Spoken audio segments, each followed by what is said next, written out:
And that right there is Stockade Lake, part of Custer State Park. The dam is damming up French Creek, and eventually French Creek will go in the middle of Custer State Park, where it flows into the French Creek natural area.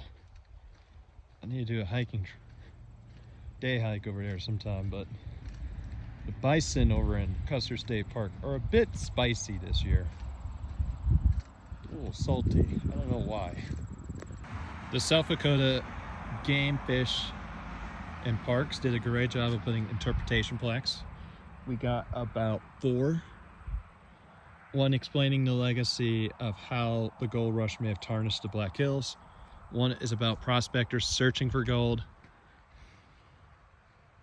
The other is about the economic troubles of the early 1870s and Custer's own planning for like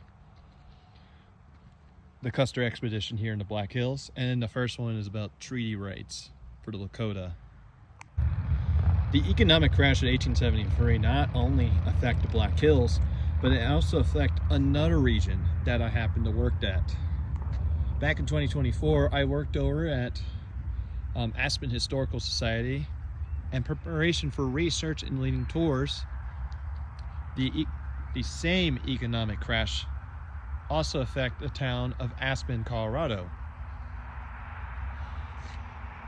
in which this is when the silver rush of the Aspen area took off, and would only last a good 20 years until the repeal of the Silver Act in the 1890s. Holy cow, I didn't realize how many national parks and sites are just all within the Great Sioux Reservation. Like Teddy Roosevelt, Badlands National Park, Jewel Cave, Wind Cave. Well, Wind Cave was a Lakota holy site along with Bear Butte State Park and Devil's Tower National Monument. And it also extends all the way down to South Dakota, to the border of Idaho and Missouri. Not Idaho and Missouri. Iowa, Minnesota, and maybe a bit of Missouri. Correction, I was wrong.